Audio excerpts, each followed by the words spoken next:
Mas o que você quer? Você precisa ainda... Qualquer coisa a gente pergunta na hora. Não, mas eu acho que a gente não pode começar assim. É porque é Áries e Virgem, entendeu? Ai, mentira. Então, assim, a gente tem que eu sou começar... go with the flow. Vamos embora. Vamos começar. Gente, tem que ter a introdução, tem que explicar quem a gente tá... Claro. Ainda bem, né? Ele é todo cheio das tabelas e tal. Gente. Você é Câncer. canceriana. Dá pra perceber? Não dá. Dá pra ver. Ô, Agora Isabel... eu imaginei esse o Ares aí. Eu fiquei... É uma loucura. Eu sou Áries Ela com começa Gêmeos assim. e Libra. Então eu tenho outros Você que é muito balanceiam. Mas a gente precisa... Vamos... Claro, Bel, a gente claro, apresenta claro. a Steph. Mas por via das dúvidas, eu sempre gravo antes, porque às vezes a gente começa a bater papo assim, antes de gravar, e a pessoa fala uma pérola. Esse é o High Low, um podcast sobre os altos e baixos da moda. O meu nome é Olivia Merchior. E eu sou Isabel Junqueira. E aí, Oli, tudo bem? Oi, Bel. Hoje a gente está, assim, mais chique impossível. A gente tá em São Paulo. Eu vinha especialmente do Rio para gravar esse episódio. Daqui a pouco eu volto pro aeroporto para voltar pro Rio. E, inclusive, a gente está agora gravando numa sala no Itaú Cultural. Então, muito obrigado, Itaú Cultural, por ceder essa sala pra gente. E a gente tá com uma convidada muito especial, que é a Stephanie Ribeiro, que a gente admira muito. A Stephanie tem 25 anos e tem uma carreira de... Quantos anos vale a sua carreira, hein, Steph? Ai, gente, eu não sei, uns 6, 7 anos? Eu sou péssima. Não, mas eu acho que assim, você fez muita vida, coisa, né? Eu posso dizer que eu já nasci na... Já nasceu pronta. Já nasceu pronta. E eu acho que os nossos ouvintes devem conhecer a Stephanie Ribeiro, mas a gente vai apresentar mesmo assim. Como é que você gosta de se apresentar? Eu sempre falo que eu sou uma jovem feminista, negra, e que eu, às vezes, gosto de escrever, assim. Eu nunca... fico falando... Falo um pouco que eu sou arquiteta, sempre trago esse ponto, porque eu acho que é simbólico. Mas eu não fico falando tantas coisas. Eu morro de vergonha das apresentações que fazem de mim em eventos. E escritora? Eu falo assim, escritora eu você gosto fala. de escrever, sou escritora, escrevo sobre vários assuntos, sou arquiteta, ponto. Mas aí tem pessoa que fala tanto, que sabe tanto mais da minha vida do que eu, e aí eu fico, tipo, muito assustada. Eu sempre fico envergonhada, eu tenho esse lado tímido também. Mas assim, às vezes gosto de escrever, realmente, Stephanie, eu acho que você não pode falar isso, Não, porque né? Eu a escrevo quantidade de textos que ela produz desde os 18 anos de idade. 18 anos ela começou a fazer arquitetura na PUC, né? De E foi Campinas. E coincidiu com o seu início na escrita também, né? Quando você começou a escrever e depois publicar em blogs. Eu acho que teve um processo que foi muito importante ali na PUC, que eu acho que o mais simbólico para mim, do meu entendimento como mulher negra dentro da sociedade, que ele só se deu quando eu estava num lugar diferente, a partir do momento que eu de certa forma, me desvinculo da minha família, porque ser de uma família de mulheres que são super protetoras, cuidadoras e que zelam pela minha vida da forma do possível e do impossível, da forma que elas puderem, de uma forma me protegeu de muita coisa, a ponto que eu não tinha que brigar por mim, né? Tinha sempre alguém, tinha minha tia, tinha minha avó, minha mãe e a minha irmã, e assim, eu sempre fui muito parada. Então, acho que quando eu vou pra PUC e passo por diversas situações no campo da discussão de gênero, do racismo e até da discussão de classe, naquele ambiente, num ambiente extremamente elitizado, por ser um curso também, que é por si só elitizado, mas numa universidade particular, e aí eu tô sozinha, eu acho que eu comecei a tomar algumas decisões, e elas foram sempre se dando no campo da escrita, porque pra mim era muito mais fácil escrever do que falar, até porque eu sou meio, será que eu devo falar e tal, não sei o que, eu tenho esse receio ainda, tinha um pouco dessa timidez, hoje não mais, mas a escrita veio nesse processo, veio num processo de emancipação, eu acho que foi muito simbólico para mim. E além de arquitetura e urbanismo, você sempre fala sobre estética, sobre arte, sobre moda, né? E minha primeira pergunta seria, qual foram as suas primeiras referências estéticas? E como elas influenciaram a sua identidade? É muito simbólico essa pergunta, porque quando eu resolvi fazer arquitetura, eu não tinha noção do que significava fazer arquitetura. Eu só tinha muita vontade de fazer um curso ligado com artes, ligado com fazer algo. Porque a minha mãe, ela era uma super mãe, né, daquelas que mesmo diante de uma situação em que a gente não era rico, a gente nunca foi nem classe média alta, nem... A gente tinha uma situação em que tinha minha avó, tinha minha mãe, tinha minha tia. Por um tempo a gente teve a presença muito forte do meu avô. E por ela ser uma mãe tida como mãe solteira, então ela tinha muito uma preocupação de, ai meu Deus, vocês não quero que falte nada pra vocês. Então assim, eu me vejo com 6 anos, com 40 lápis de cor, indo pra escola de uma coisa muito exagerada, assim. Porque era tudo, todos os lançamentos eu me comprava, tudo que ela podia ela me levava. Então, desde criança, ela tinha uma coisa muito simbólica de comprar muitos livros para mim, muitos livros com imagens incríveis, livros de colorir, giz, assim, a gente tinha uma parede em casa que a gente ficava desenhando, então tinha sempre uma liberdade ligada a esse lugar de fazer algo, assim, de proporcionar com que eu fizesse algo. E aí eu estudei em escolas, a minha primeira escola, quando eu tinha 6 anos, era uma escola muito artística. Então, a gente tinha desde grupo de teatro até trabalhos que eram só sobre isso. E foi sempre sendo assim, mesmo sendo escolas públicas, né? Que até comentei com alguns amigos, e até escrevi sobre isso, de como quando eu vim para São Paulo e conheci as escolas públicas aqui, eu me choquei, porque a vivência que eu tive em escola pública era uma vivência de estímulo muito amplo a discussão sobre arte, inclusive sobre a discussão do que é belo e a diferença entre belo e bonito, a diferença do que é o que é estética, qual é a história da arte. Eu tive essas discussões na escola pública. Eu lembro como... Em Araranguá. Araranguá é ótimo. Araraquara. Não sei, mas Não, a gente Araranguá, gente, Araranguá é no sul, é onde fica a Caline, que fez parte do Top 5. É isso, é do lado de Criciúma. Mas é um Desculpa. nome lindo, Araranguá. Tudo em Araraquara, assim. Então, teve épocas que eu tava fazendo trabalho de escola em papel machê, sabe? Teve épocas que eu assistia muito aqueles programas também da TV Cultura, assim, era apaixonada. E aí tinha aqueles programas de faça você mesmo e tal. E a minha mãe comprava as coisas pra eu fazer. Então, assim, costura e tal, tudo, eu fui muito incentivada nesse sentido. Então, quando eu fui fazer os testes vocacionais, aqueles bobos mesmo de internet, eu sempre dava arquitetura, falei, vou fazer. E aí eu resolvi fazer, meio que foi assim, eu decidi um dia pra noite, tipo, acho que eu vou me dar bem nesse curso. Conversei com as minhas amigas, acho que tem a ver mesmo com você. E fui, assim, muito meio inocente sobre o fazer arquitetura. No primeiro semestre, eu tive uma dificuldade em me encaixar, de entender as entregas, os trabalhos. No segundo semestre, eu já estava, tipo, dominando, falando, não, agora eu quero brilhar. Tanto que eu comecei a tirar notas muito boas, assim, nesse processo de me desenvolvendo, porque era uma coisa que me dava prazer, assim, desenhar, montar uma maquete, pensar uma estética possível e fazer, assim, eu tinha muito essa coisa de eu gosto de fazer, assim, as coisas. E aí, na arquitetura, a gente foi ter uma discussão mais séria sobre esses assuntos. Então, desde o começo, a gente foi discutir coisas, mas também sempre se colocando também no lugar de fazer essas coisas, porque não basta você também só discutir, você tem que entender a dificuldade desse fazer. E acho que isso me mudou o meu olhar, assim. Fazer arquitetura mudou muito o meu olhar. Hoje em dia eu falo que é muito difícil. Porque, sabe quando você olha uma coisa e você sabe que, pera, tá faltando alguma coisa? Ou, isso não tá bem feito, esse projeto não foi bem executado. E é uma chatice, né? Porque aí você vira chata do rolê. Mas acho que a forma como eu me visto mudou. A forma como eu observo o mundo mudou, os meus interesses mudaram.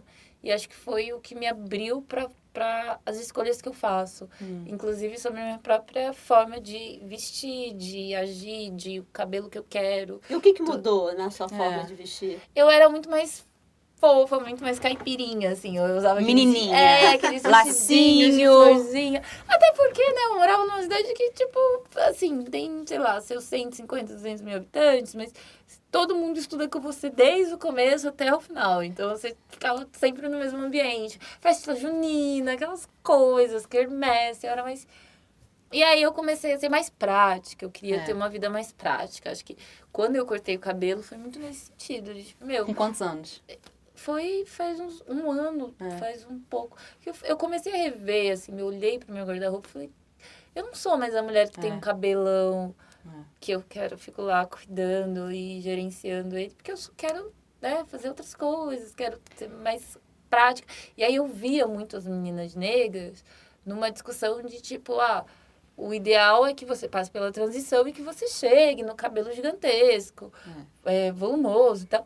E eu não me via nesse lugar, eu não me via nem dessas figuras, assim, eu entendo a estética delas, mas eu falava, não é o meu lugar, não me vejo nisso.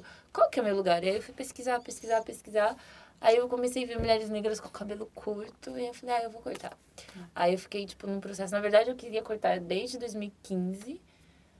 Aí eu fiquei olhando, tomando o processo da decisão. Cortei de formas diferentes até chegar no curto de vez, assim, falar, eu acho que é isso. Acho que é isso mesmo, assim, acho. E o ambiente da arquitetura é conhecido por ser um ambiente muito branco. Você reconhece isso? Super. Mas... E aí eu queria até trazer isso porque fiquei curiosa sobre essas primeiras referências que te impactaram na universidade, sabe? Essas referências, né? Eu lembro quando eu vi as mulatas, né? Eu não gosto desse termo de Cavalcante. E aí eu trouxe isso para aula, porque a gente tinha aula de História da Arte. E aí eu falei para a professora, mas eu queria uma referência diferente. Naquela época eu não conseguia nomear o que eu estava procurando, mas eu já estava procurando ao menos alguma mulher negra sendo retratada, né? E ela falou assim pra mim, aí eu falei, eu vou procurar umas coisas. E ela, quando eu cheguei e mostrei pra ela, ela falou assim, eu imaginava que você ia trazer um Romero Brito.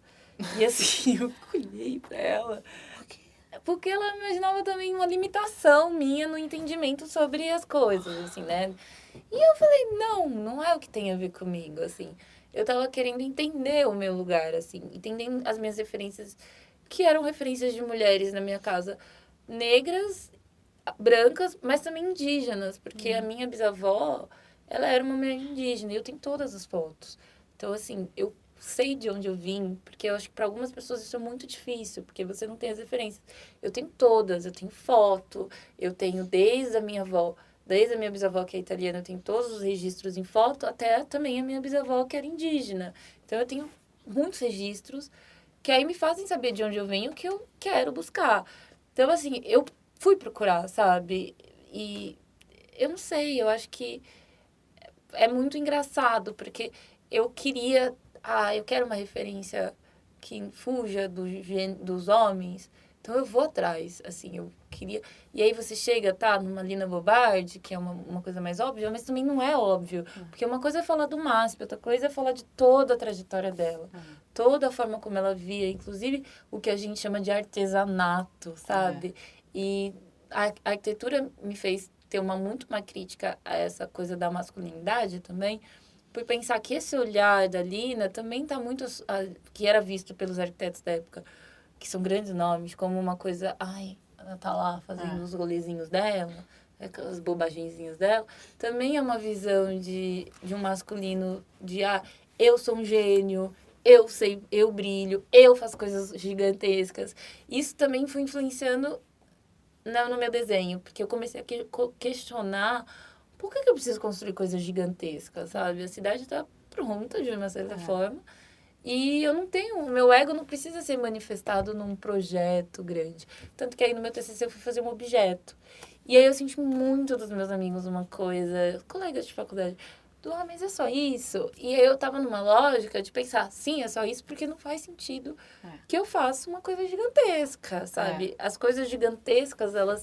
às vezes dizem muito mais sobre o lugar que eu me sinto na sociedade do que sobre o que realmente é necessário, né? E eu acho que fazer um trabalho dessa costura, desse olhar crítico, ele é muitas vezes visto como feminino e de uma forma pejorativa. Então, eu fui entendendo os detalhes, tanto do objeto, e aí foi o meu interesse por objetos de forma diversa, quanto por esse interesse por que as mulheres que faziam arquitetura, elas estavam no backstage, elas tinham seus nomes pouco lembrados, e muitas vezes elas tinham um outro olhar sobre as coisas que era totalmente desconsiderado. E aí entrou a questão das pessoas negras, que aí eu falei, vou atrás de arquitetos negros, sofri muito por isso, porque eu não achava. Tinha algumas negras norte-americanas, também super apagadas. E aí eu E brasileiras? Brasileiras, não.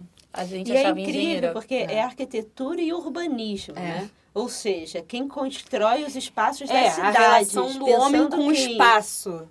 Sim, a arquitetura, e eu sempre falo, porque tem uma rincha, até mesmo dentro do curso, entre o urbanista e o arquiteto. E é um absurdo, porque no fundo a gente está trabalhando as mesmas coisas em escalas distintas.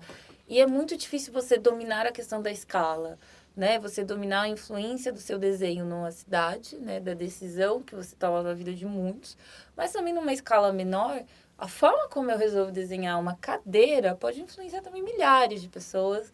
E pode parecer simples, mas um parafuso sendo desenhado é muito complexo. Tão complexo quanto decidir o lugar que vai ser uma via, né? Então, assim, tudo tem uma complexidade que eu acho que ter um olhar que ressignifica essa a nossa visão enquanto mulher, a nossa visão também enquanto pessoa negra sobre esse fazer é muito importante, porque as pessoas têm uma visão, e aí eu acho que isso remete à minha professora, de que a gente não tem uma visão estética clara, sabe? É óbvio que as pessoas vão zoar a mulher que está desenhando o paninho de prato, né? Eu não vou fazer isso, porque eu acho que tem muitas possibilidades no fazer. E não existe uma estética pronta, não existe uma estética perfeita. Eu acho que existem influências que vão te levando a um determinado lugar. Eu queria saber onde é que você consumia informação de moda e hoje em dia, onde você consome? Os arquitetos sempre foram muito presentes nesse sentido, né? Eu lembro da roupa do homem moderno, do Flávio de Carvalho, que era aquela saia, eu fiquei apaixonada. E eu falei, isso é incrível. Então, eu acho que tinha uma questão para mim que era... como eu discutia muito essa coisa do arquiteto performático, né? Então, a gente, às vezes, pegava as fotos dos grandes... A gente pegava vários projetos e ia pegar uma foto da equipe. E aí, todo mundo de preto, né? Com aquela cara, tipo... bem blasé, tipo... olhando para o infinito. Não queria estar aqui, mas... essa coisa da performance, né? O arquiteto se tornou uma coisa meio performática. Eu sou muito crítica a essa visão... Porque eu acho que ela nasce dessa coisa do ego, do grande nome, do...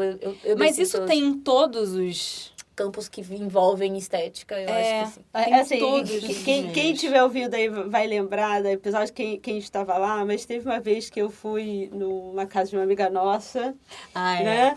E aí eu cheguei e 100% da festa estava vestida de preto. E aí, eu até puxo uma pergunta a partir disso. O engraçado é que, eu não sei se isso acontece com vocês e tal, vocês duas, na verdade, mas eu, às vezes, entro numa festa, as pessoas não me conhecem, a gente começa a falar sobre política, papapá, e aí, em um determinado momento, alguém me pergunta o que eu faço, e eu falo que trabalho com moda. E as pessoas dizem... não, a gente estava falando aqui de política, mas eu também gosto muito de moda. Como se moda e política fossem radicalmente opostas e não tivessem ali integrado. E aí, nessa festa, que ela sabe qual eu falei, vocês acham realmente que todo mundo acordou e pensou, não, eu vou me vestir de calça preta, camisa preta, homens e mulheres... E isso não implica em nenhum estado de espírito ou como vocês querem, né, ser vistos aqui. Obviamente, quase todos eram do mercado de arte, né? Então, eu falei, olha todo mundo aqui, tá todo mundo vestido igual. Você acha que isso parece uniforme. É aleatório? E quando a ficha caiu pra você que moda é política? Eu acho que quando eu fui tendo essas referências, porque quando você entende que um quadro é política, que uma escultura é política, que uma caixinha da forma como eu desenho pode ser política, tudo pode, a partir do momento... Eu estou desenhando algo a partir do meu lugar. Então, quem está desenhando, por que está desenhando e qual a influência que eu tenho em relação a isso. A gente hoje faz muito uma discussão sobre o lugar de fala no sentido do discurso, mas a gente não para pensar que as referências que eu fui tendo ao longo da vida influenciaram totalmente para eu desenhar uma rua da forma como eu desenhei. Os arquitetos se colocam muito no lugar, não só os arquitetos, mas as pessoas que criam, né? Os criativos, as pessoas que criam estética, se colocam num lugar de neutros, né? De uma neutralidade em que você está criando, mas eu não estou sendo influenciado por nada. Eu estou fazendo essa escolha de vestir a minha roupa preta, mas é porque eu sou independente de tudo. Eu não estou ligando. Eu vesti qualquer coisa que estava na armário. Mentira. Não, vestiu. É uma mentira. E aí você começa a, às vezes, desqualificar que houve um pensamento sobre tudo que você está usando. E as escolhas que você faz, eu acho que quando você começa a pensar que existe um pensamento sobre a armação do meu óculos, você começa a fazer determinadas escolhas a partir desse pensamento. Assim, acho que foi o que me ampliou na faculdade, porque tudo foi desenhado por alguém. E o que essa pessoa estava querendo fazer? O que ela estava querendo dizer com esse desenho, né? E aí, quando você para pensar sobre isso, você vai entendendo várias coisas, né? Não é porque quando eu vejo aqueles textos gigantes, tipo, porque os bolsos femininos são menores que os bolsos masculinos, sabe? Aquelas textões tentando denunciar as questões. Mas a gente para pensar que o desenho de uma calça, o desenho de uma blusa, o desenho sei lá, de qualquer coisa que a gente está aqui, porque o mundo foi desenhado, ele não foi dado pronto assim pra gente.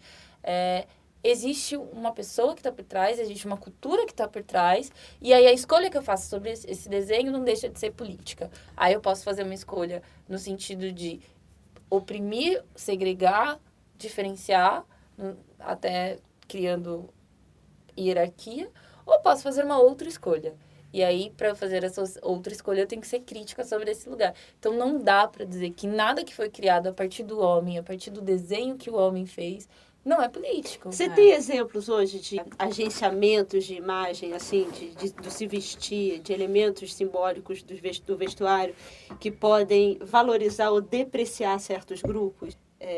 Eu até tenho aqui na cabeça, mas eu não queria... Quer dar um exemplo? 1 milhão, né? Por exemplo, não? Cabelo escovado.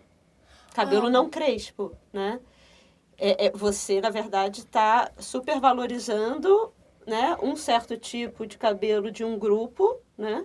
E você, muitas vezes, a gente teve isso, né? Ainda temos na nossa cultura uma valorização do cabelo liso, né? E aí você impõe para todo mundo essa natureza. Como se o cabelo liso, né, fosse uma coisa mais civilizada. Ou seja, isso Químicas quer dizer muito alguma coisa. intensas, né? Química muito intensa. Relaxar o cabelo, né? Eu adoro isso. E vou dar um exemplo que eu tava procurando exemplos, né, para citar aqui, que, enfim, se fosse o caso de citar. A Vogue Itália, vocês lembram da Black Issue em 2008? Só com modelos negras? Você não lembra dessa? Você não lembra? Fala que lembro. Lembra? Então, a Franca Sozani, finada Franca, que era editora, ela morreu, diretora de redação da Vogue Itália, fez uma edição em 2008 chamada Black Issue, com várias modelos. Tinha Naomi, Jordan Dunn, várias modelos negras. E virou collector's item. Tipo, ela teve que reimprimir de novo essa edição que foi tida, assim, como super, né? Que ano foi? Acho que foi em 2008. Gente, eu tava na 8ª série. Obrigada por lembrar a gente que a gente é muito velha, né? Porque eu tava tentando. Mas eu lembro. Você lembra? Não, então. porque se fosse agora eu ia falar, não, eu já ia ter até comprado, porque eu compro várias revistas, mesmo as de fora, com mulheres negras. Então, mas aí foi uma edição que, assim, sold out. Hoje em dia, você compra pela eBay por centenas de euros, não sei quantos, qual é a cota, mas, enfim. Só que aí tem também todas de cabelo alisado. Todas as modelos estão de cabelo alisado. E vestindo roupas francesas, provavelmente italianas. Provavelmente. E o fato também de fazer o que você acha disso, de fazer uma edição... Foi criticada depois por causa disso. Por que tem que fazer uma edição, uma Black Issue? Isso não é, de certa forma, racismo também? Eu acho que a gente tem um problema muito sério na forma como as pessoas querem trazer a questão racial quando envolve, por exemplo, revistas, né? É uma coisa que... Aí eu falo também do lugar de pessoa que escreve numa revista, né? No caso da Marie Claire, eu tenho uma coluna lá. E eu fui pesquisar quando eu falei, tá, o que eu vou escrever sobre? E aí eu comecei a perceber que as pessoas não conseguem naturalizar a nossa existência, né? Elas sempre vêm num campo de um certo forçado, que eu acho que isso é muito chato. Porque, assim, o cabelo de mulheres negras com cabelo liso não me incomodam. Mas me incomoda que, pra você estar em determinados lugares, você tem que ter um cabelo liso. Sabe? Aí você tem que ter uma roupa tal. Aí você tem que ter o discurso tal, você tem que falar do jeito tal. Me incomoda porque aí você está nesse ambiente em que você tem que... Mas as outras pessoas que estão nesse ambiente, elas podem ser subjetivas. É como se você tivesse que apagar a sua subjetividade para estar em.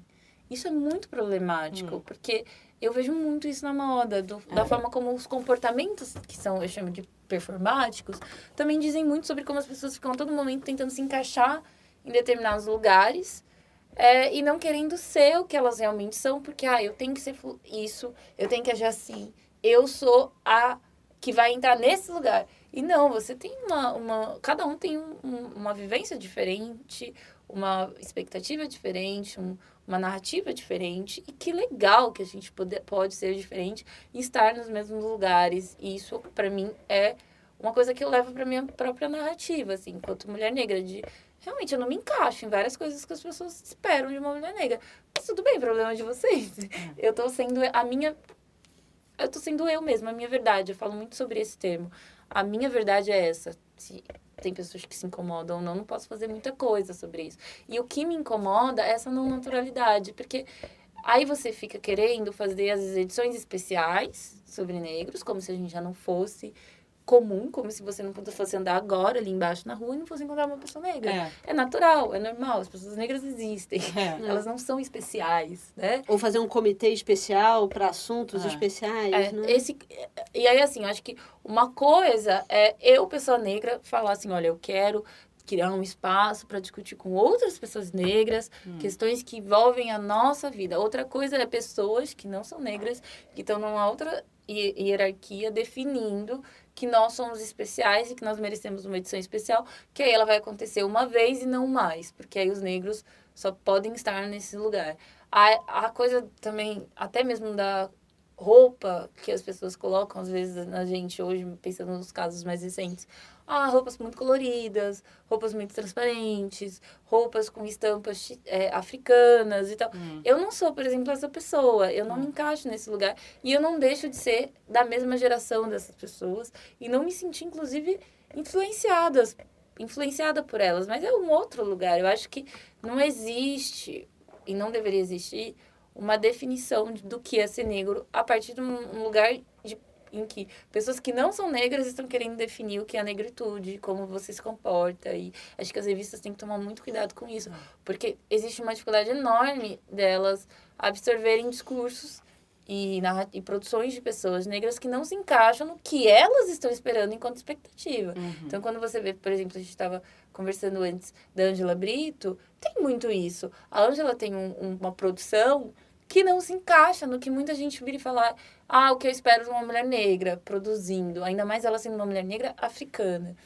Ninguém espera aquilo. Explica pro ouvinte sobre a Ângela, Ângela Brito, A Ângela o trabalho é da uma Ângela Brito. super estilista que tem um trabalho muito cuidadoso com a alfaiataria, mas também um trabalho de engenharia da roupa, né? As roupas dela viram outras coisas. É uma roupa muito elegante, é uma roupa muito bem cortada, tem uma alfaiataria muito precisa. E o que a gente estava conversando aqui antes de começar a gravar, né, é que ela faz um desfile, né, numa plataforma e que muitas vezes ela é criticada porque ela não evidencia... ela não levanta a bandeira descaradamente, é isso? Mas qual é a bandeira? Não, mas como ela não levanta a bandeira se todos os modelos que desfilam são negras? Falam da roupa, né? Que a roupa devia ser assim, devia ser assado, que é isso que a Steph está falando, né? É um absurdo, pra mim isso é muito absurdo. Porque a roupa não é colorida, não é super estampada, né? E é uma alfaiataria muito precisa e muito bem feita. Eu acho que isso é tão absurdo, porque primeiro que ela tem, assim... Se tem 20 modelos, uma talvez seja branca, o resto são todas mulheres negras. Não, acho que não tem nenhuma branca. Ela geralmente... Nem na equipe. Ela coloca mulheres negras, ela faz cabelos que referenciam a isso. Ela bebe na cultura dela, por ser uma mulher cabo-verdiana. Mas mesmo assim, você não está sendo negro bastante pra mim, porque, eu esperava uma coisa e você está me dando outra. As pessoas precisam parar de esperar coisas da gente e parar de querer que a gente se encaixe nos estereótipos que foram criados, e são estereótipos racistas, que eles criaram sobre negritude, e aí eles ficam esperando que a gente vai se encaixar. Não, a gente não vai. Eu acho que eu senti muito isso, eu sinto muito isso na minha narrativa, desde o meu discurso, até a forma como eu me visto, até as escolhas que eu faço, Porque eu acho que as pessoas, até mesmo o curso que eu escolhi, né? Não, geralmente você vê muitos ativistas em cursos de outras áreas. E eu não, eu me sinto muito plena, não acho que em nenhum momento eu errei o que eu fiz, eu acho que eu fiz a escolha que tem a ver comigo. Eu acho que isso é muito problemático, porque as narrativas midiáticas, elas tendem a apagar a subjetividade de pessoas negras.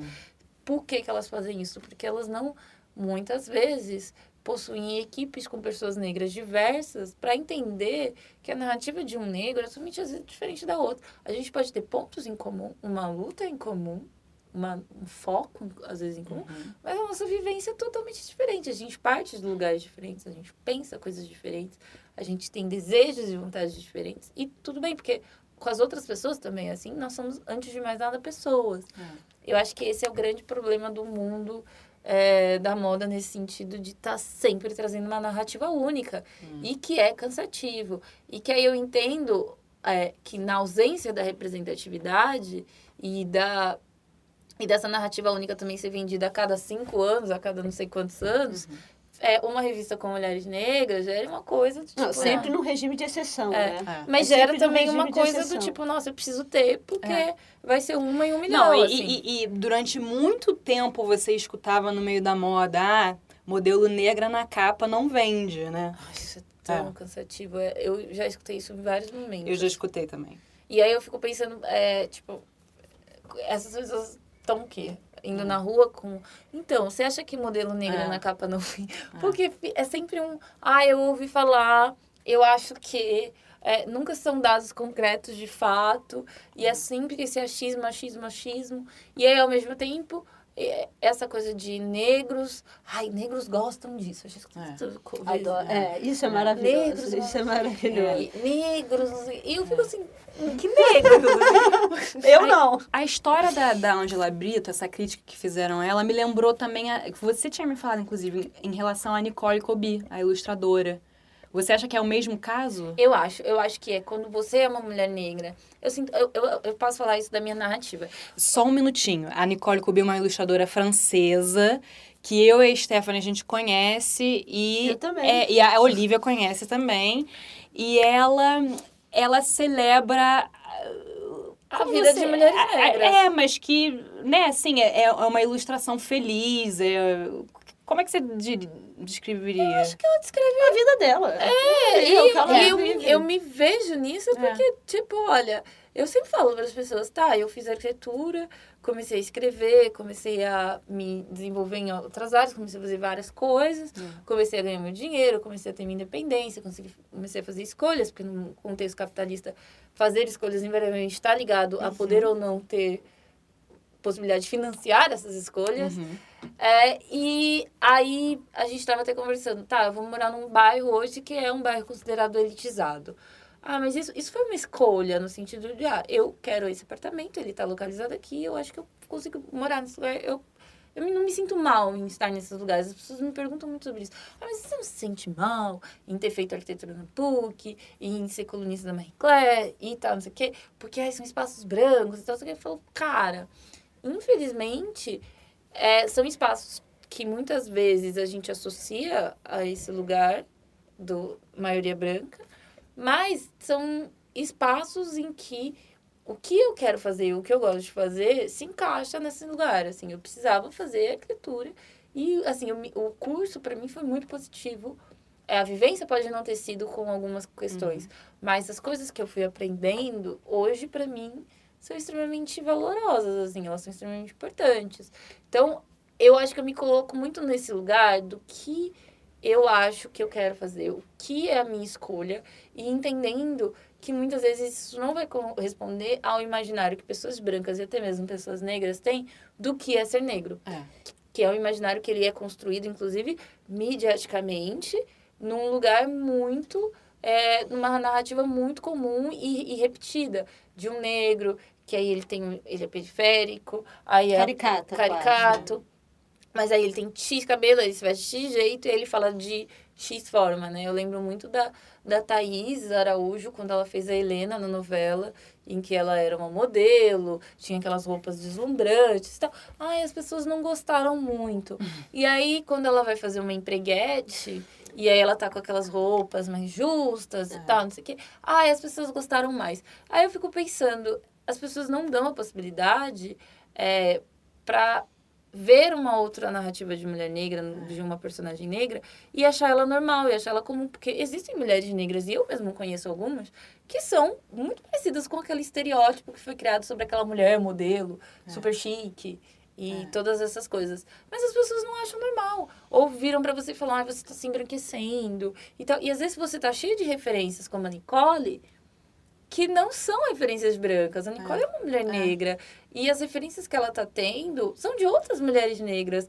E é ok, porque, na verdade, existem muitas possibilidades de ser uma mulher negra, de se vestir, de falar, do que você trabalha, do jeito que você usa o seu cabelo. Eu sinto que a Nicole, tanto quanto a Ângela, são... E mesmo eu, assim, a gente é muito criticado, até mesmo por pessoas negras, por não corresponder ao imaginário e não corresponder a um lugar que às vezes é um lugar único, porque ele tira a dimensão das nossas diferenças. Eu acho que nenhuma dessas duas está fazendo escolhas porque elas querem causar, ou porque elas querem... Elas estão fazendo essas escolhas, tanto a Nicole quanto a Ângela, porque são as verdades delas. A Ângela vem de um outro contexto, teve outras vivências, estudou, inclusive, em outros países, inclusive países europeus. A Nicole é uma mulher francesa, antes de mais nada. Ela tem aquelas referências, e as mulheres negras que estão convivendo com ela, e ela convive com mulheres negras, tem essas mesmas referências. Legal, eu vi muita gente criticando. Mas por que você não desenha mulheres periféricas? E aí eu falei, estava conversando com meu parceiro, falei, Túlio, mas o que as pessoas entendem que é periferia em Paris? Ou o que é periferia? As pessoas acham que o modelo brasileiro é um modelo único também, é muito limitado a forma como a gente fala sobre as coisas. Eu já tive experiência em outros contextos, em outros países, que a negritude é vivenciada de uma outra forma. Não é mesmo? Eu não posso jogar e falar assim, não, é igual lá. Não, porque não é. Tem coisas que são muito parecidas, mas tem coisas que não são. Acho que as pessoas ficam querendo muito anular as narrativas que elas acham que são divergentes, no sentido do próprio conceito de negritude. Então, por isso, assim, ao mesmo tempo que eu entendo, às vezes as pessoas se sentirem, né? Eu acho que tanto a Nicole quanto a Ângela são muito revolucionárias no que elas fazem, porque mostrar pra você que existem outros lugares possíveis também é importante, porque talvez eu não queira, sabe? Eu vejo muito isso. Talvez não faça sentido a gente só ficar na narrativa da empreguete, porque por mais que elas existam, por mais que existam muitas mulheres no Brasil negras que estão ligadas ao trabalho doméstico, não necessariamente é uma escolha que elas estão fazendo, e ficar reproduzindo isso como, esse estilo de vida que elas têm é um estilo de vida incrível, é o único que existe. Não, não é. Existem outros estilos, existem outras mulheres negras, existem outras camadas, existem outras possibilidades de escolhas, e elas estão sendo negadas pra gente. Vou soltar aí no ar uma referência que é de um trabalho específico de um artista americano, o nome dele é muito difícil de pronunciar, Theaster Gates. Parece inglês, mas ele é americano. E ele tem um trabalho... Você conhece? Ele é bem famoso na arte... Theaster Gates. Theaster Gates. É T-H-E-A-S-T-E-R. É difícil esse. Esse é difícil. E, enfim, ele é um dos artistas contemporâneos mais importantes. E ele tem um trabalho muito interessante, porque ele mistura ativismo... Eu tenho até a frase pronta porque eu estou escrevendo uma matéria sobre ele. Acabou de mandar um merchan, né, Isabel? E que mistura ativismo com urbanismo, porque ele é formado em urbanismo, e arte conceitual. Então, ele tem todo um trabalho, e ele liga o trabalho dele de urbanista e ativista com o de arte conceitual. Ele está reabilitando o South Side, em Chicago, mais precisamente um bairro chamado, na região de Dorchester. E, enfim, o trabalho dele conceitual também tem arquitetura, ele recupera coisas abandonadas nas ruínas, enfim. Então, tem tudo isso, mas ele se interessa muito por moda também. E é ele que entrou para o conselho de consultoria de diversidade da Prada. Da Prada. Da Prada, porque...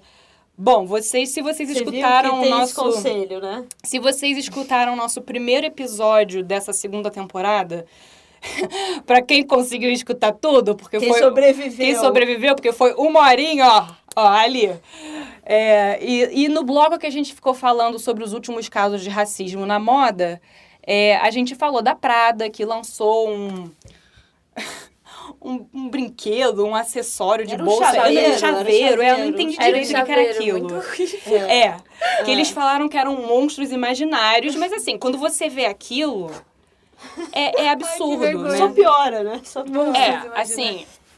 E assim, depois quando você vê todos os bichinhos juntos, até tem um contexto ali de monstros imaginários, mas a mulher que denunciou isso, que é uma advogada americana, quando ela viu na vitrine da Prada, só tinha o bonequinho preto com aquela boca vermelha. Ela ficou chocada. Não, mas assim, é uma loucura, enfim. E aí, ela entrou dentro da loja... E eu tava lendo sobre como esse caso explodiu, né? Aí ela falou assim, não, peraí, isso é verdade, deixa eu entrar. Ela tirou foto e ela falou que ela ficou muito mexida porque ela tinha acabado de voltar de uma viagem em Washington, onde ela tinha visitado o Museu Nacional de História e Cultura Afro-Americana, que é um museu maravilhoso que eu tô falando que é maravilhoso, nunca fui. Mas eu tenho muita vontade de conhecer. E tem o quê? Ainda era Obama, então deve ter uns 3, 4 anos. E quando ela viu, ela tinha acabado de voltar da viagem, ela viu aquela imagem e falou assim, nossa, parece as propagandas racistas que eu acabei de ver. Enfim, e aí... Blackface, né? Exatamente, com blackface. E aí ela denunciou e aí explodiu. Mas ele está nesse comitê agora da Prada. A Prada primeiro fez um primeiro comunicado falando, então, a nossa intenção era fazer monstros imaginários, mas desculpa se ofendemos, né, uma coisa. Aí depois ela ela criou esse conselho com o Theaster e a Ava DuVernay, a cineasta. Sei, ela é ótima. Conselho, funciona? Eu sou muito cética sobre. Eu acho que assim, é incrível ter contato com essas pessoas, né? Mas, gente, são pessoas criativas, são pessoas que estão criando coisas. Então, vamos dar trabalho para essas pessoas.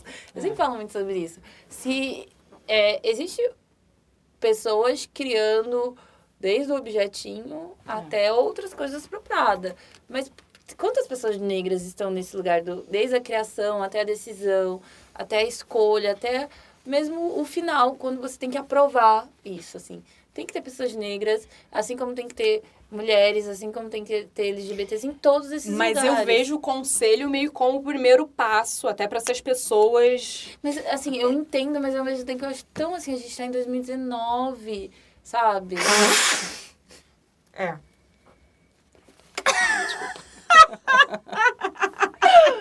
Gente, vai entrar aí.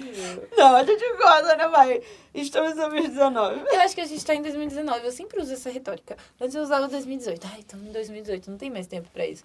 Estamos em 2019, sabe? Daqui a pouco, 2020. Daqui a pouco a gente tá, sabe? E o pessoal ainda tá, tipo... Ai, mas o que eu faço? Ai, estou tão perdida. Eu recebo uma mensagem assim. Ai, não sei. Assim, e aí eu fico muito pensando sobre esse lugar... em que você monta um conselho para resolver suas pendengas. Porque parece mais simples, assim, do que você virar e falar assim, cara, olha pro lado, quem tá aqui, quem não tá, o que eu tô fazendo, o que eu não tô fazendo, qual que é a história que eu tenho enquanto marca, enquanto produção, enquanto narrativa midiática, tudo. Tem alguma coisa errada. E aí, vamos atuar, porque existem muitas pessoas, inclusive... nos Estados Unidos, extremamente capacitadas, que não entram. E aí, nisso, eu sempre falo daquele texto da Lindsay, que agora tá na Teen Vogue, que é a nova editora, e ela fez um texto antes de entrar. Lembro. Que ela fez um texto falando negros na moda, todo lugar, lugar nenhum. Que ela tá discutindo... A gente falou no primeiro episódio. Esse texto ela tem aquela foto com várias capas de revista e tal... E aí tem várias pessoas discutindo, fotógrafos, diretores de arte, editores. E assim, é muito absurdo que você vai vendo na história, por exemplo, de um grupo tipo Condé Nast, que você tem 3 negros, diretores, na história de um grupo que tem séculos, assim. E parece que as pessoas falam isso e elas não refletem sobre o que isso significa. É absurdo. Eu fico seguindo muitas revistas, eu acho que foi um processo muito importante pra mim. Você consumia revista de moda? Sim, eu sempre gostei de revistas, eu adoro papel. Ai, compro, aí fico vendo. E eu tinha essa mania de recortar revista, então eu sempre tive revista em casa. E aí depois eu falei, vou começar a escrever, eu quero entender todas, eu não quero só entender onde eu estou escrevendo. E aí foi muito engraçado, porque eu comecei a seguir as revistas da África do Sul, comecei a seguir revista na Coreia. E aí eu fui entendendo, fala isso no Face, né? Eu fui entendendo como nesses contextos, no seu contexto coreano, seria absurdo você não ter coreanos trabalhando ali.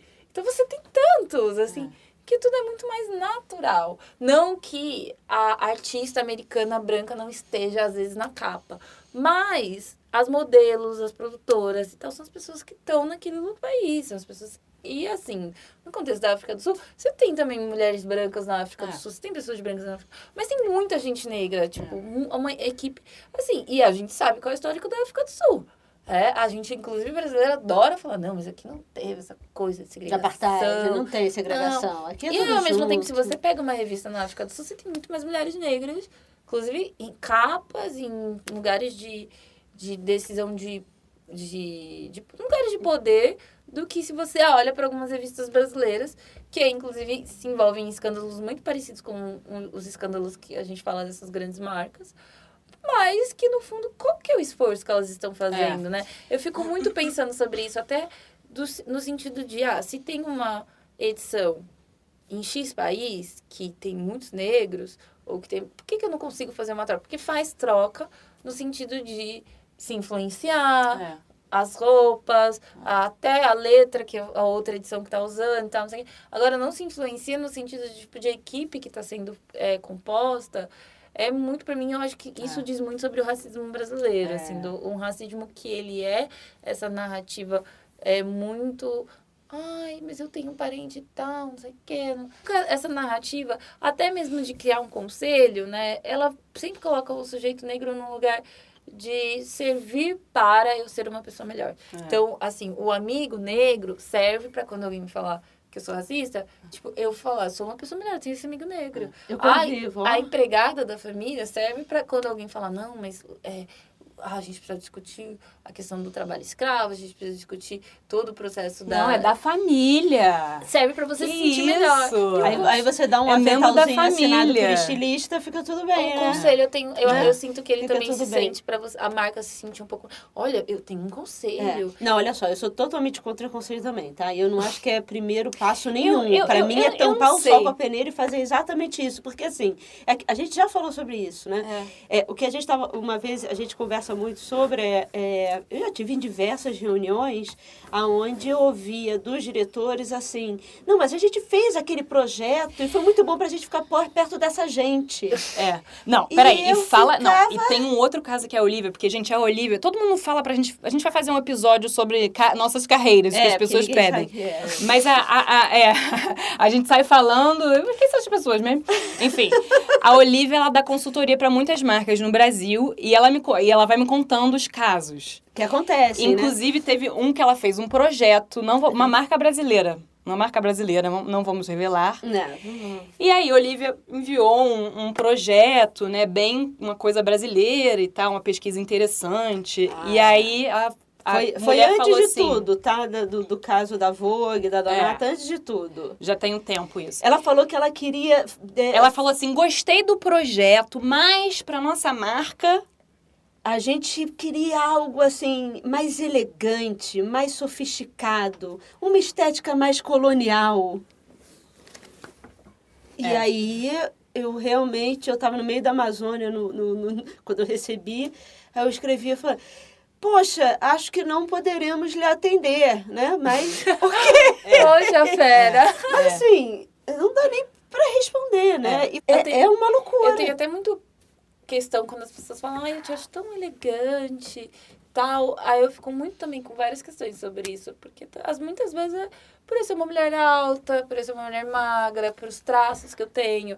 Então, assim, muitas vezes tem uma coisa até meio tipo, oi? Porque é muito difícil, porque toda vez as pessoas entendem elegância e tal com o que tá próximo delas, assim. Não conseguem entender uma estética e reverenciar uma estética que tem outras influências e que também são elegantes e que também são importantes. Elas só entendem a estética dela e a narrativa delas e das amigas e das pessoas iguais, que também estão trabalhando sempre entre iguais e fazendo tudo, tipo, entre iguais e morando nos seus prédios que todo mundo é do mesmo lugar. E aí, isso é o elegante, isso é o bonito, isso é o certo, isso é o jeito. E quer impor ao outro, né? Entubar, né? Mas, pelo menos, não sei vocês, mas para mim o que determina é se o seu dia a dia, como o seu dia a dia está estabelecido. Se o seu dia a dia, ele é um dia a dia onde você convive com as pessoas, né? Se você convive na diversidade, se você divide com pessoas de diferentes gêneros, opções sexuais, raças e tal, e se aquilo ali está em seu entorno. Ou, né, se você, na verdade, está tomando uma postura de um discurso que se adequa a um certo momento, né, sobre o que você quer falar, e você, na verdade, você tá querendo organizar um discurso conveniente para o momento, mas o seu dia a dia é distante. Né? Não existe convivência. E aí vira o que nessa reunião, que a pessoa ela fazia vários projetos de inclusão de gênero, racial e sexual, e ela não entendia o ridículo, o absurdo de como ela falava, não, a gente está tendo possibilidade de conversar com essa gente. Eu acho que o conselho, eu não sei, eu acho que pode ser um primeiro passo, porque eu acho que eu acho que a maioria das pessoas não são como você, esclarecida. Eu acho que as pessoas são muito sem noção. Mas aí eu volto para uma outra questão, por exemplo, em relação ao que a gente a responsabilidade que a gente tem sobre o nosso trabalho, né? Quando você está criando desde uma revista, mas também criando moda, criando um objeto, criando aquilo que eu falei, né? Tudo que está aqui no nosso entorno foi desenhado por alguém. Então, tem uma responsabilidade muito grande nisso, que as pessoas, elas retiram essa responsabilidade e elas vivem uma festa. Aí elas acham que não tem que ter responsabilidade social nenhuma. Então, como você está criando alheio das discussões da sociedade? Isso é muito difícil. Como você pode ser um artista se você está alheio à sociedade que você está inserido, ao contexto que você está inserido? Por isso, para mim, é muito difícil pessoas que estão, por exemplo, em campos de mídia, estarem alheias a algumas questões. Porque que tipo de coisa você está informando há 10, 20, 30 anos? Porque é criar cultura, né? Informação é criar cultura, né? Isso. Diariamente. O que você está criando? Essa, para mim, é a grande questão. Como eu entendo tudo que a gente cria, como também cultura. Que tipo de cultura, de moda a Prada está criando, que aí ela precisa, em 2019, ser alertada e aí depois criar um comitê para ser, de alguma forma, ensinada a não agir de forma racista, né? Aí a gente fica assim, não são marcas que existem há 2 anos, né? E aí eu fico muito pensando sobre isso, que tipo de responsabilidade as pessoas têm sobre o próprio trabalho delas. Tem algumas pessoas que eu acho, assim, tenho plena consciência, que por conta dos seus privilégios de classe, de raça e também de gênero, elas se colocam num lugar que elas não têm que ter responsabilidade nenhuma coletiva. E aí elas vão vivendo essa vida e ocupando espaços de decisão e poder que influenciam muito mais gente do que ela mesma e sem responsabilidade nenhuma. Tô pondo isso aqui na minha revista, mas foda-se, sabe? Mas isso que a gente discute o tempo inteiro é esse descolamento, né? Tem certas pessoas que não enxergam mesmo o problema porque elas estão tão descoladas e tão separadas e tão naquele lugar, né, de privilégio mesmo, em diversos sentidos, mas que esse nome é até ruim, né? Mas é colocada nesse lugar onde ela realmente não enxerga, porque a vida dela foi orquestrada para se descolar cada vez mais de qualquer coisa que fuja da ideia declarada do que é o bom gosto, do que é ter uma estética tal, de eu que acho é essas ter... pessoas tão bregas. Bregas? É o final, é o fim do poço. Porque não dá pra mim, a breguice é você não aliar o seu fazer com uma discussão política. Você tá fazendo o quê, então, aqui? Tipo, e aí, isso é tão horrível que aí você tem tão extremos, né? Eu falo extremos, assim, no sentido de que aí você tem gente que acha que tá criando, mas que não precisa estar numa discussão social da sociedade, que não precisa estar inserido em nenhum... pode abstrair o contexto, que é esse sujeito neutro que eu falo, que é esse sujeito, tipo, não, eu sou neutro. Mas não é, né? Eu não sou influenciado. Mas não é. Nenhum sujeito é neutro, mas eles fingem que são. Para manter essa estrutura patriarcal, racista, opressora, LGBTfóbica e tal. Mas aí, num outro extremo, você tem também pessoas que, não, eu posso me colocar nesse lugar da criação, mas sem precisar criar, né? Porque aí você vai para um lugar em que basta eu ser, entendeu? E não basta você ser, você precisa também. Se eu quero dizer que eu sou estilista, invariavelmente eu vou ter que criar para isso. E eu vou ter que criar uma coisa que tenha qualidade. Não basta eu, sei lá, sair da minha casa e fazer, estou criando arte, porque eu sou a própria arte. Eu acho que, por isso que, por exemplo, mulheres como a Ângela, elas incomodam tanto, porque ela vai estar no meio termo. Entre ela tem um discurso político, sim. A partir do momento que ela é uma mulher negra, criando aquele trabalho e escolhendo com quem ela trabalha, escolhendo quais os modelos entram na passarela para ela tá criando uma discussão política, ela tá criando um choque. Fazendo algo que... Mas, ao mesmo tempo, sem perder a produção e a qualidade do que ela tá produzindo. A qualidade do pensamento, sabe? Saber fazer aquilo muito bem. Você Acho que a gente isso... tem ainda um processo para uma geração inteira caminhar nessa compreensão de que a gente vai ter que criar coisas que elas são boas, que elas são duráveis, que elas fazem sentido e que quando a gente transforma o nosso trabalho, o nosso pensamento num desenho, existem inúmeras possibilidades, mas a gente não pode ficar no previsível, no que se espera. Porque eu também acho que isso é um processo do racismo, de querer limitar e encaixar a gente num lugar que é um lugar que não é lucrativo, é um lugar que não dá a possibilidade da gente ir longe. Isso eu acho que assim, tá em extinção isso, se você não ficar, eu acho. Eu acho que deveria estar, não sei ainda se está. Eu acho que deveria estar. Eu acho que se as marcas, sejam elas de moda ou de mídia, vão rodar. Mas sabe o que eu acho que elas fazem? O que elas fazem? Eu acho. Posso falar? Eu acho que tá rolando... Olivia, Dolce Gabbana. Dolce Gabbana. Ué, mas não parou de vender. Não parou de vender, mas na China, as vendas... Mas assim, os caras não pagam imposto e não vão presos. Os caras, assim, a gente já conversou com isso no primeiro, né? A gente sentiu, nas últimas passarelas lá de Paris, uma saída estratégica pela direita pesada. E a gente já falou sobre algumas marcas, né? Que a gente já começou a sentir uma mudança do discurso, né? Marcas que antes estavam muito mais ligadas à diversidade, às manifestações de rua, agora com o novo governo, estão começando a migrar para um discurso de fechamento, porque a empresa vai onde tem dinheiro, né? Ou onde tem oportunidade de comunicação, né? Então, assim... É louco, né? Porque enquanto as marcas e eu falo sempre isso, eu vejo a criação de moda como deveria ser vanguarda, né? Deveria estar propondo lá longe, né?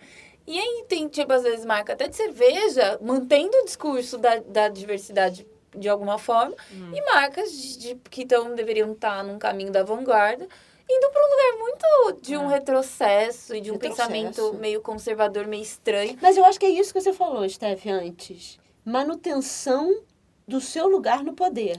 Entendeu? Isso é muito... Então, acho que assim, o que a gente também sempre conversa você tem minorias, assim, né, um governo, né, governo, assim, pessoas no poder, pessoas, empresas, o que for. Você está no seu lugar lá, estabelecido, do privilégio, as coisas estão acontecendo.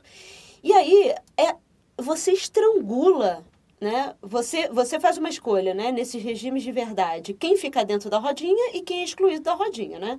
E você segura essa voz, você tenta estrangular para você não ter problema dentro desse mundo criado, né? Esse mundo que não se integra, né? Esse cordão de isolamento. E aí você vai criando cordão de isolamento e, na verdade, quem está lá dentro... dificilmente vai querer que esse cordão de isolamento ele comece a abrir brecha. Ele só começa a abrir brecha, pela minha visão, não porque certas pautas agora devem ser atendidas e existe uma boa vontade de quem está lá dentro em abrir esses espaços. É porque não dá mais para estrangular. Né? Com os novos meios de comunicação, com as novas vozes que se apresentam, com novas necessidades de mercado, né? Tem várias coisas que começam a fazer com que esse cordão de isolamento ele não seja mais possível de ser permeado, né? E aí começam-se a abrir brechas e, a meu ver, é uma brecha também muito clara do tipo, não, tudo bem, vamos deixar entrar aqui algumas pessoas de acordo com também necessidades daquelas pessoas que estão ali dentro, daquele mercado que se estabelece ali dentro. Você está entendendo? O que é a minha maior questão em relação a isso? Porque aí as pessoas deixam entrar, muitas vezes tem um trabalho que a qualidade dele não é tão grande quanto o trabalho de outras pessoas da mesma tida, entre aspas, minoria, porque, entre aspas mesmo, porque a gente é a maioria. Mas é muito também uma manutenção do seu próprio lugar, né? Você... O trabalho que você escolhe para evidenciar e o trabalho que você não escolhe para evidenciar. E muitas vezes o trabalho que você não escolhe para evidenciar não é porque ele não é bom, é porque ele é muito bom e você está querendo proteger o seu próprio lugar. Então, assim, eu fico muito irritada com algumas coisas. Eu acho que tem muitas mulheres negras que no Brasil talvez elas nunca vão... Tipo a Ângela, talvez no Brasil nunca vão chegar no lugar que elas já estariam se estivessem em outro contexto. Uma Nicole no Brasil, será que ela estaria no lugar que ela está hoje? Vendendo, conseguindo fazer as coisas e viver do trabalho dela, porque, sabe, você fica esperando, quem vai abrir a porta para você, às vezes, se é uma pessoa branca, também não vai querer que você traga um trabalho tão consolidado, ou tão pronto, ou tão já focado, porque, isso também me ameaça, sabe? E aí você também tem um problema muito sério, por isso que eu falo, a gente precisa incentivar, por exemplo, no caso da moda, não apenas essa coisa do tipo, você seja quem você é. Faça o que você quer. Porque as pessoas brancas não estão sendo incentivadas da mesma forma. Elas estão sendo incentivadas a cursar seus cursos, a desenhar, a viajar, a ter experiências, a trazer cada vez mais um desenho consolidado, uma costura cada vez mais focada, uma costura cada vez melhor, uma pesquisa sobre tecidos, uma pesquisa sobre coloração, e eu acho isso incrível.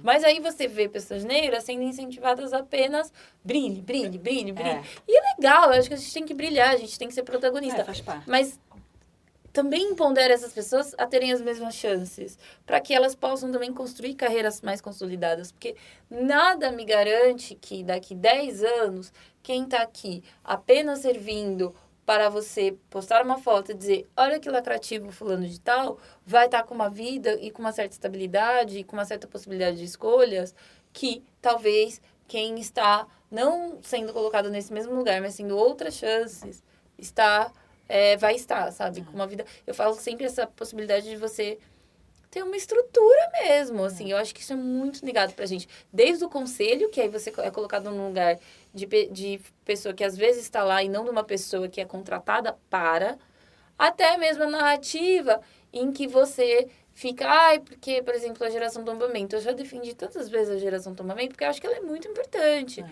Mas aí você vai ver talvez uma produção midiática e tem apenas os jovens tombamento. E existem outras possibilidades de jovem, existem outras possibilidades de costura, existem outras possibilidades de moda, de estética, e que esses jovens eles estão apresentando mas existem outras diversas, e que às vezes eles são muito colocados no lugar até de um lugar sucateado, assim, porque...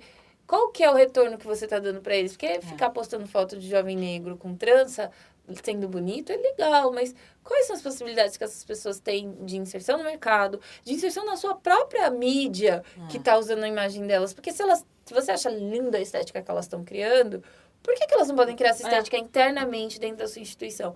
Não, porque é esse lugar que me incomoda, porque... Aí você também não dá para esse sujeito a capacidade, talvez, de ampliar a sua narrativa, de ampliar a sua referência. Porque ele pode estar criando isso agora, mas aí daqui 5 anos, ele pode estar criando outra coisa, daqui 10 outras, daqui 5, 3, 4... Mas se você precisa também dar possibilidade para essa criação. E essa possibilidade é desde recursos, de um dinheiro, de uma qualidade de vida, até mesmo outras influências e outras referências diversas, e não são só influências e referências brancas. Existe metade do mundo inteiro que é não branco, e ele é totalmente negligenciado e apagado, cheio de referências, cheio de cultura. É muito, acho que é problemático. Tem um amigo meu que me mandou vou ver se eu encontro aqui, um texto que fala exatamente sobre isso, e eu queria até ver o nome da autora. Agora eu não vou conseguir falar esse nome nunca. Oye Mumi. É o nome da nigeriana, da intelectual nigeriana, que ela fala: ande na rua com um tambor, um pandeiro ou um birimbau. Vai sempre aparecer alguém querendo bater ou fazer um barulho. Porque deve ser fácil tirar um som desses negócios. Ande com um violino, uma sanfona, uma flauta. Difícil algum curioso ousar tocar. Esses instrumentos é para quem sabe, para quem estudou. Você não coloca eles da mesma forma, mas aí você também, por exemplo, não coloca a pessoa que toca o tambor, por exemplo, dando a possibilidade dela tocar o tambor em outros contextos, tocar o tambor de outras formas, e talvez tocar o tambor com violino, entendeu? Essa possibilidade, ela precisa ser dada para as pessoas negras. A possibilidade de escolher. Quero tocar onde, quero tocar como, quero tocar com violino, quero aprender isso, quero, não quero. Você não vai dar essa possibilidade para as pessoas negras se você continuar colocando elas num lugar em que elas são exóticas. Porque, no fundo, as pessoas estão fazendo isso. É o exotismo, é a narrativa única, todo mundo é assim, todo mundo gosta assim.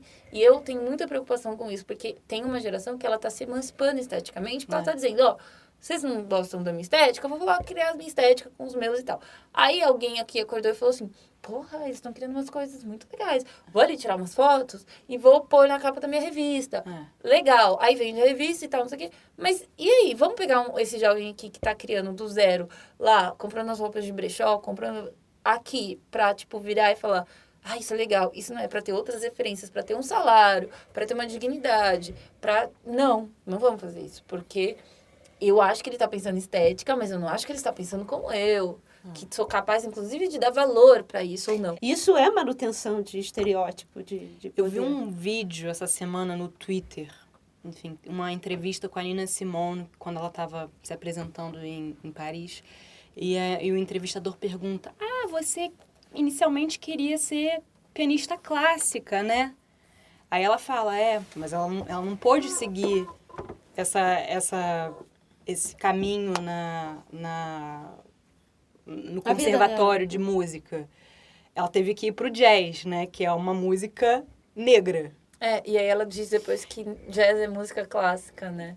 Não, sabe o que ela fala no final? Que, assim, é de cortar o coração. Ela fala assim, eu acho que... Aí o entrevistador pergunta, você... como é que você acha que você teria sido a sua vida se você tivesse feito a música clássica? Eu acho que eu teria sido muito mais feliz.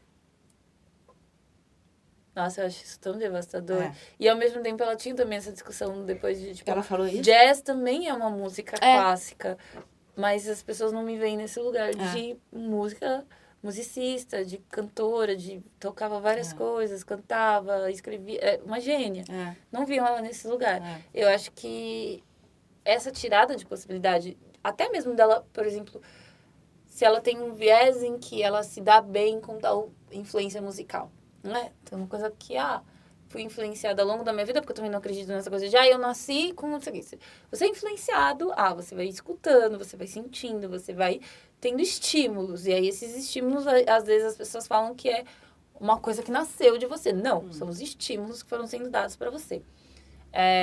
Estímulos que, às vezes, podem ser pontuais ou ao longo da vida. Mas, se ela tivesse podido ter a experiência também, essas coisas não iam se anular. É uma coisa que eu sempre falo.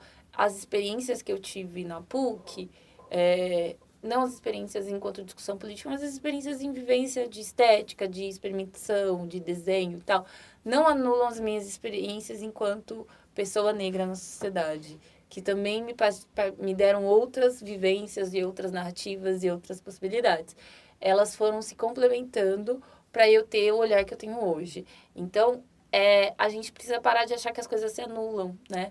Que você criar uma coisa que não corresponde ao lugar pré-estabelecido, porque você está anulando o seu lado. Não, às vezes você está complementando esse seu lado com outras narrativas e outras possibilidades, porque é isso que acontece com todas as pessoas. Só que tiram da gente a possibilidade de ser uma pessoa.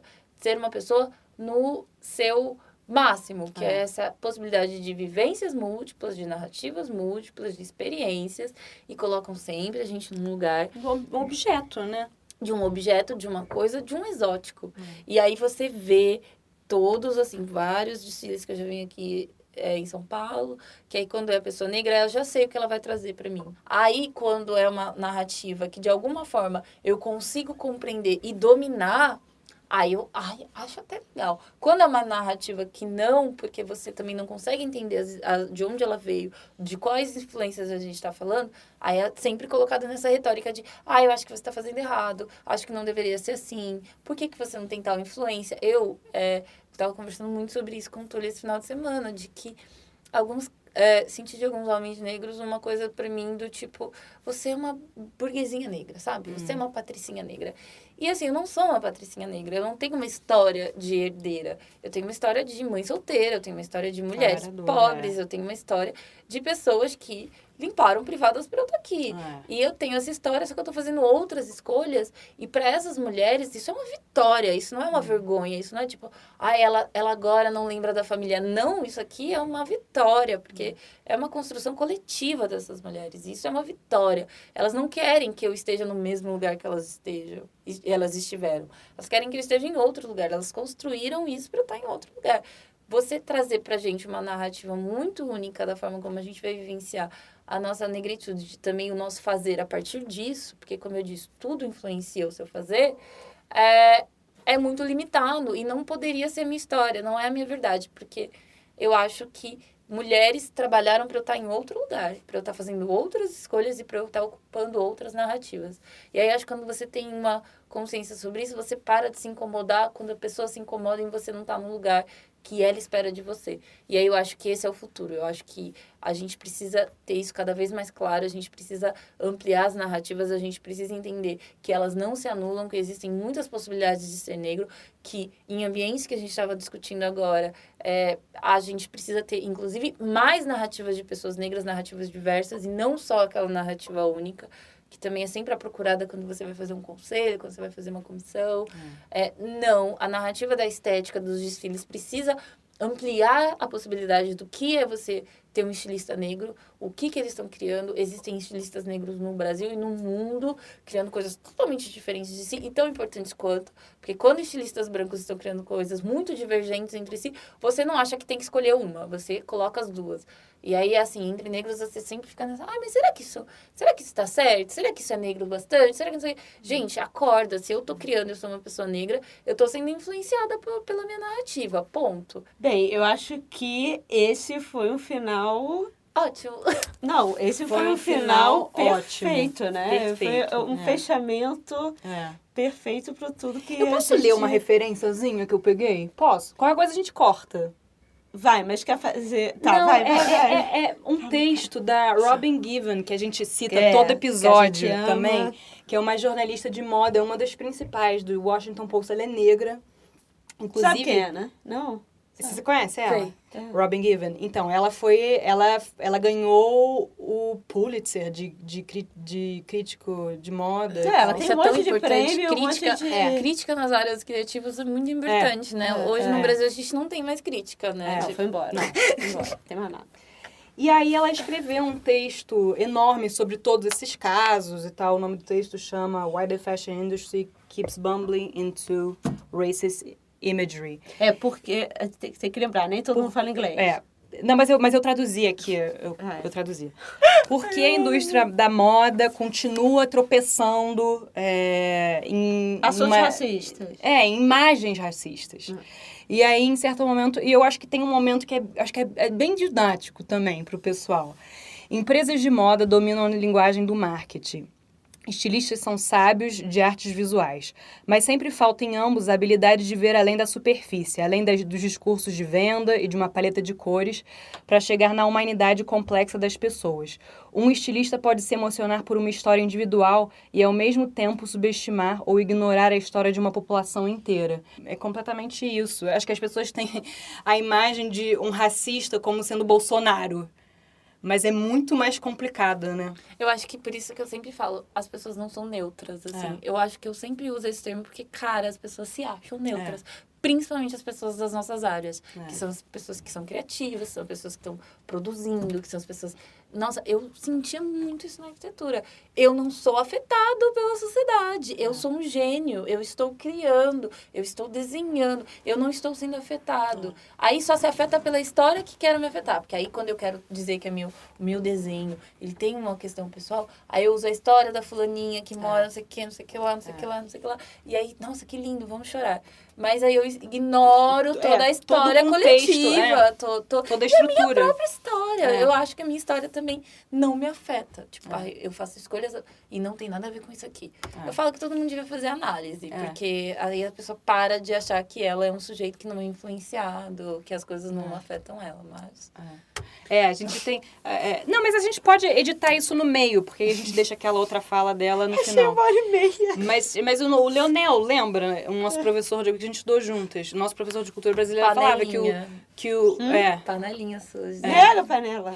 Aí o nosso professor falava, o brasileiro parece que nasce todo dia, assim, como se nada tivesse acontecido nasce atrás. Do zero todos os dias, assim. Muito nada... assim. Acordei, nada passou, daqui pra frente. Não tem a ver comigo.